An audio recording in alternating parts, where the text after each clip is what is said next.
এই লোক দুনিয়াতে কোনো গুনাহ করে নাই, অন্যায় করে নাই, আল্লাহর নাফরমানি করে নাই, তারপরেও আল্লাহ তার রহমত দিয়ে জান্নাত দিয়েছেন। মরণ একই দিন মুছে দেবে সকল রঙিন পরিচয়। মিনাত দাহরি লাম ইয়াকুন শাইআম মাযকুরা। আল্লাহ পাক কালামে মাজিদের সূরাতুদ দাহরের প্রথম আয়াতের মধ্যে জানিয়ে দিয়ে বলেন, ও মানুষ, মানুষের মধ্যে কি এমন একটা সময় অন্তর্বাহিত হয় নাই যেই সময়টা মানুষ পৃথিবীর কোনো উল্লেখযোগ্য বিষয়বস্তু হিসেবে পরিগণিত ছিল না? পৃথিবীতে আল্লাহ আমাদেরকে পাঠানোর পূর্বে এই পৃথিবীর কোনো মানুষের কাছে আমরা পরিচয় ছিলাম না, আমাদের কোনো বংশ পরিচয় ছিল না, আমাদের কোনো জাত পরিচয় ছিল না। এই পৃথিবীর কোনো মানুষ আমাদের কি কারো ছেলে, কারো নাতি, কারো আত্মীয় হিসেবে কেউ জানতো না।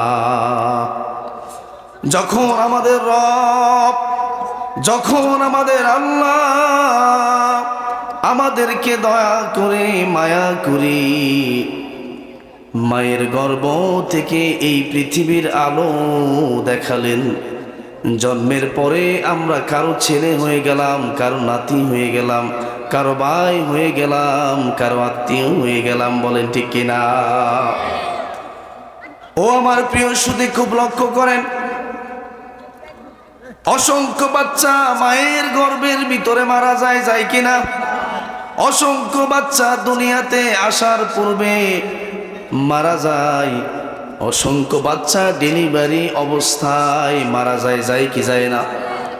অসংখ্য বাচ্চা দুনিয়াতে আসার 2-1 দিন পরে মারা যায়, অসংখ্য বাচ্চা 2-1 বছর পরেও মারা যায়, অসংখ্য বাচ্চা 2-4-5 বছরের ভিতরেও মারা যায় কিনা? কিন্তু আমার আল্লাহ আমাদেরকে দয়া করে মায়া করে এই দীর্ঘ হায়াত, লম্বা হায়াত দিয়েছেন। এই জন্য আমরা শুকরিয়া আদায় করি আলহামদুলিল্লাহ। উচ্চ আওয়াজে বলুন আলহামদুলিল্লাহ। মালিকের শুকরিয়া যত আদায় করবেন, মালিকের নেয়ামতের শুকরিয়া আদায় করে কখনো শেষ করা যাবে না, ঠিক কিনা? ও আমার প্রিয় ভাইরা, খুব লক্ষ্য করেন, আল্লাহ রাব্বুল আলামিন আমাদেরকে কত মায়া করে, কত দয়া করে পৃথিবীর আলো দেখিয়েছেন। পৃথিবীতে কেন পাঠিয়েছেন, কি জন্য পাঠিয়েছেন, আল্লাহ পাক জানিয়ে দিয়ে বলেন, বান্দা ওয়া মা খালাকাতুল জিন্না ওয়াল ইনসা ইল্লা লিয়াবুদুন। আল্লাহ পাক সূরাতুজ জারিয়ার মধ্যে জানিয়ে বলেন, ও আমার বান্দা শোনো, আমি তোমাদেরকে এবং জিন জাতিকে, মানুষ এবং জিন জাতিকে শুধুমাত্র আমি রবের ইবাদত করার জন্য সৃষ্টি করেছি।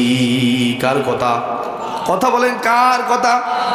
তাহলে মালিক যে নেয়ামত আমাদেরকে দিচ্ছেন, দৈনিক যে নেয়ামত আমার আল্লাহ আমাকে আপনাকে দিচ্ছেন, এই নেয়ামতের শুকরিয়া আদায় করা আমাদের পক্ষে সম্ভব হবে। ও আমার ভাইরা, খেয়াল করুন, আল্লাহ রাব্বুল আলামিন আপনাকে আমাকে যেই অক্সিজেন নামক বাতাসটা দিচ্ছেন, যেই অক্সিজেনের কারণে আপনি আমি বেঁচে আছি, যেই নিয়ামতের কারণে আমি আপনি পৃথিবীতে বেঁচে আছি, আমরা যেটা নিঃশ্বাসের সাথে নেই এটার নাম হচ্ছে অক্সিজেন, আর যেটা আমরা নিঃশ্বাসের সাথে ছেড়ে দিই এটার নাম কি? কার্বন ডাই অক্সাইড, ঠিক কিনা? এবার লক্ষ্য করেন, এই অক্সিজেনটা আমাদেরকে কিভাবে দেওয়া হচ্ছে? মৃত্যুর পরে আমার আল্লাহ পাক যদি আমাদের কাছ থেকে এই দুনিয়ার নেয়ামতগুলোর হিসাব নেয়, আমরা কি হিসাব দিতে পারবো? ও আমার প্রিয় সুধী, খুব লক্ষ্য করেন, আমরা যে অক্সিজেন ভোগ করতেছি দৈনিক নিঃশ্বাসের সাথে, আপনি যদি ডাক্তারখানায় যান, হাসপাতালে যান, ডাক্তার আপনাকে কৃত্রিমভাবে এই অক্সিজেন দেবে। দৈনিক 1 ঘন্টা যদি আপনি অক্সিজেন দেন, ন্যূনতম 2 থেকে 2,500 টাকার অক্সিজেন আপনাকে দেবে। আমার প্রিয় সুধী, দুনিয়ার এই কৃত্রিম অক্সিজেনের ঘন্টায় যদি 2 থেকে 2,500 টাকা দাম হয়ে থাকে, তাহলে আমার আল্লাহ আপনাকে আমাকে দিনের পর দিন, সপ্তাহের পর সপ্তাহ, মাসের পর মাস, বছরের পর বছর, যুগের পরে যুগ আপনাকে আমাকে যে অক্সিজেন নামক নেয়ামতটা দিচ্ছেন, মৃত্যুর পরে যদি আল্লাহ আমাদের কাছ থেকে এই অক্সিজেন নামক নেয়ামতটার হিসেব চাই, আমরা কি দিতে পারবো? কথা বলেন, দিতে পারবো? বনি ইসরাইলের জামানায় একজন লোক মুস্তাজাবুদ দাওয়াত, এই লোকটা দুনিয়াতে একজন মুস্তাজাবুদ দাওয়াত ছিলেন। মুস্তাজাবুদ দাওয়াত ওই ব্যক্তিকে বলা হয় যার সমস্ত দোয়া আল্লাহ কবুল করেন, ইবাদত আল্লাহ কবুল করেন।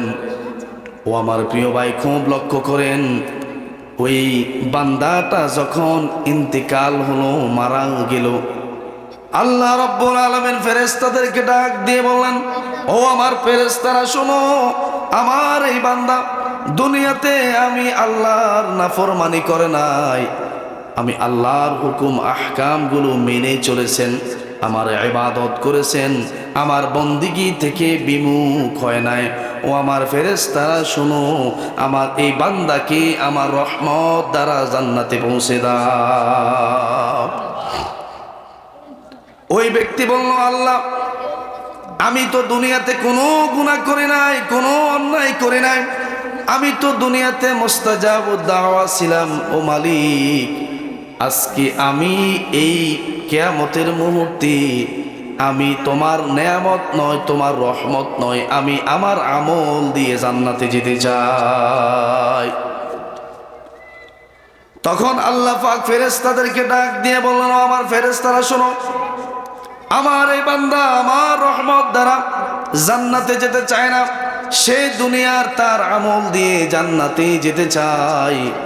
ও আমার ফেরেশতারা শোনো, আমার এই বান্দাকে আমি দুনিয়াতে পৃথিবী দেখার জন্য, সব কিছু দেখার জন্য, পৃথিবীর সব নেয়ামত দেখার জন্য, সকল প্রকৃতি দেখার জন্য আমি যে তাকে 2টা রহমত নামক নেয়ামত নামক চোখটা দিলাম, এই 2টা চোখকে এক পাল্লায় দাও, আর তার জিন্দিগির সমস্ত আমলকে এক পাল্লায় দাও। যখন আল্লাহর নেয়ামত নামক এই 2টা চোখকে এক পাল্লায় দেওয়া হলো, আর তার দুনিয়ার জিন্দিগির সমস্ত আমল নামাকে আরেক পাল্লায় দেওয়া হলো, মুহূর্তের মধ্যে আল্লাহর নেয়ামত নামক চোখের পাল্লা ভারী হয়ে গেলেন। বলুন সুবহানাল্লাহ। ওই লোকটা সিজদায় পড়ে বললেন, মালিক, দুনিয়াতে যে যতই আমল করুক না কেন, তুমি যদি রহমত না করো, মাফ না করো, কোনো মানুষের পক্ষেই জান্নাতে যাওয়া সম্ভব হবে না। প্রিয় ভাইয়েরা আমার, খুব লক্ষ্য করেন, এই লোক দুনিয়াতে কোনো গুনাহ করে নাই, অন্যায় করে নাই, আল্লাহর নাফরমানি করে নাই, তারপরেও আল্লাহ তার রহমত দিয়ে জান্নাত দিয়েছেন। আপনার আমার অবস্থা কেমন হবে? দৈনিক আমরা কত গুনাহ করি, আল্লাহর কত নাফরমানি করি, আল্লাহর কত হুকুম আমরা লঙ্ঘন করি। মৃত্যুর পরেই যদি আমার আল্লাহ আমাকে আপনাকে এই দুনিয়ার হিসেব নিকেশ, নেয়ামতের হিসেব নিকেশের জন্য ধরেন, আমরা কি হিসাব দিতে পারবো? কখনোই সম্ভব হবে না। তাহলে আমরা এই দুনিয়াতে যতদিন বেঁচে থাকি, যতদিন জীবিত থাকি, গোলামি করতে হবে কার? গোলামি করতে হবে কার? এই পৃথিবী আপনার আমার জন্য মূল বাসস্থান নয়, আসল থাকার কিন্তু জায়গা নয়। পৃথিবী আমার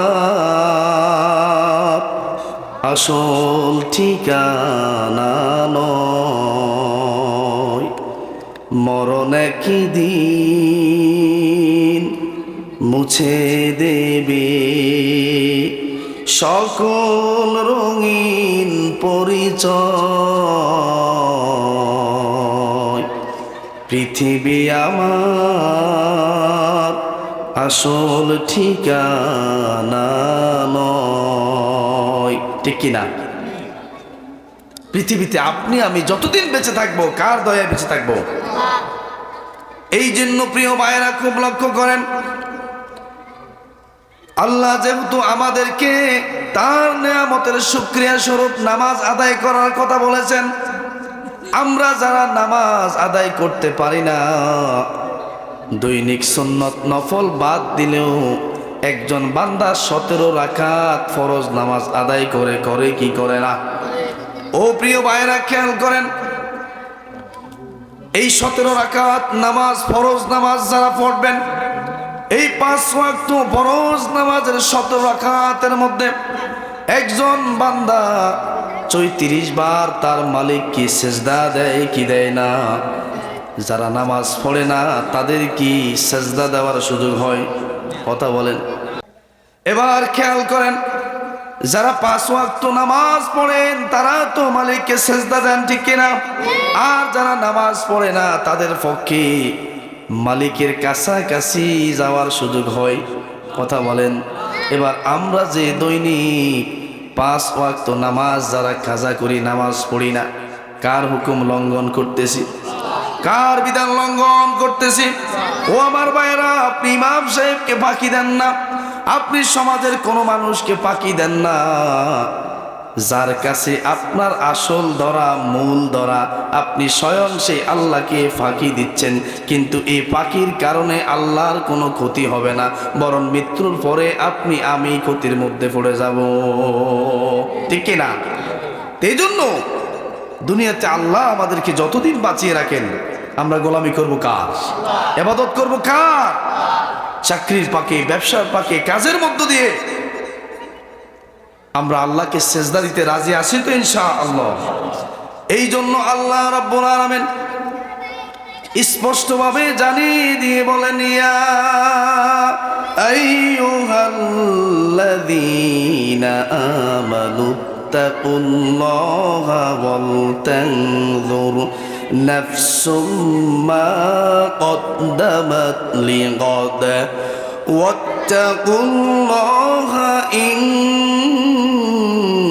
ইন্নাল্লাহা খবীরুম বিমা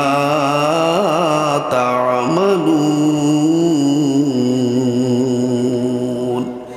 আল্লাহ পাক কালামে মাজিদের সূরাতুল হাসরের মধ্যে জানিয়ে দেন, ও আমার দুনিয়ার ইমানদার বান্দা, ও আমার দুনিয়ার মুমিন বান্দা, শোনো, তোমরা আল্লাহকে ভয় করো। মৃত্যুর পরে এই টাকার মালিক আপনি থাকবেন না, ঠিক কিনা? মৃত্যুর পরে এই সন্তান ওয়ারিশগণ আপনার টাকার মালিক হবে। আপনি চলে গেলেন অন্ধকার কবরে, ব্যাংকে টাকা রেখে, ডিপোজিট করে, জীবন বীমা রেখে আপনি অন্ধকার কবরে চলে গেলেন, কিন্তু এই টাকাগুলোর মালিক কি আপনি হবেন? যে টাকাগুলো ব্যাংকে রেখে গেছেন, এটার মালিক কি আপনি হবেন? এটার মালিক হবে কে? আপনার সন্তান, আপনার ওয়ারিশগণের মালিক হবে। মৃত্যুর পরে তারা ভাগাভাগি করে এই সম্পদগুলো নিয়ে যাবে। আপনি মার কথা, বাবার কথা তারা চিন্তা করবে না, ঠিক কিনা? তারা তখন তাদের ছেলে মেয়ের কথা চিন্তা করবে, তারা তখন তাদের নিজেদের নিয়ে চিন্তা করবে, মা বাবার চিন্তা করবে না। আপনি বাবা মরে গেছেন তো চলে গেছেন, আপনি মা মরে গেছেন তো চলে গেছেন, এবার আপনার চিন্তা তারা করবে না, তখন তারা নিজেরাই নিজেদের চিন্তা করবে, বলেন ঠিক কিনা? এই জন্য আল্লাহ বলতেছে, বান্দা শোনো, ও ইমানদার তোমরা শোনো, আমি আল্লাহকে ভয় করো, এবং তোমরা মৃত্যুর পরবর্তী জীবনের জন্য কি পাঠাচ্ছ সেটা একটু লক্ষ্য করো। কার কথা এটা? ইন্নাল্লাহা খবীরুম বিমা তা'মালুন। আল্লাহ বলতেছে, বান্দা নিশ্চয় তুমি যা কিছু করো আর বলো, সব কিছুর সূক্ষ্ম থেকে সূক্ষ্ম খবর আমি রবে রাখি, ঠিক কিনা? এবার লক্ষ্য করেন, ইমানদারদের ব্যাপারে আল্লাহ যে কথাটা জানিয়ে দিয়েছেন, ও ইমানদার শোনো, আল্লাহু ওয়ালিয়ুল্লাযীনা আমানু ইউখরিজুহুম মিনাজ-যুলুমাতি ইলান-নূর ওয়াল্লাযীনা কাফারু আউলিয়াউহুমুত-তাগুত ইউখরিজুনাহুম মিনান-নূরি ইলাজ-যুলুমাত। আল আয়াতুল উখরা। আল্লাহ পাক জানিয়ে দিয়ে বলেন, আল্লাহু ওয়ালিয়ুল্লাযীনা আমানু, যারা আমি আল্লাহর উপর ঈমান আনবে, আমি আল্লাহই ওই সমস্ত ঈমানদারদের অভিভাবক হয়ে যাব। কার কথা? তাহলে এখানে আমরা যারা আছি, আমরা তো ঈমানদার, ঠিক কি না? তাহলে আমাদের অভিভাবক কে? কোনো কথা কয় না। এই আয়াতের আলোকে আল্লাহু ওয়ালিয়ুল্লাযীনা আমানু, যে যারা আমি রবের উপরে ঈমান আনবে, আমি রব তাদের অভিভাবক। আর অভিভাবকের কাজ কি, দায়িত্ব কি? আল্লাহ বলে দিয়েছেন, বান্দা শোনো, আমি ঈমানদারদের অভিভাবক হওয়ার পরে বসে থাকবো না। আমার কিছু দায়িত্ব আছে আমার ঈমানদার বান্দাদের উপরে। ইউখরিজুহুম মিনাজ-যুলুমাতি ইলান-নূর। আল্লাহ পাক বলেন, ইউখরিজুহুম মিনাজ-যুলুমাতি ইলান-নূর। আমার যে সমস্ত বান্দাগণ কুফরের অন্ধকারে থাকবে, শিরকের অন্ধকারে থাকবে, মুনাফিকের অন্ধকারে থাকবে, জাহিলিয়াতের অন্ধকারের মধ্যে থাকবে, আমি আল্লাহ ওই সমস্ত ঈমানদারদেরকে ইসলামের আলোর মধ্যে, কোরআনের আলোর মধ্যে নিয়ে আনবো। বলুন না সুবহানাল্লাহ। আমরা যারা ঈমানদার, আমরা যারা মুমিন, আমরা যারা কালেমা পড়েছি, আমাদের অভিভাবক কে?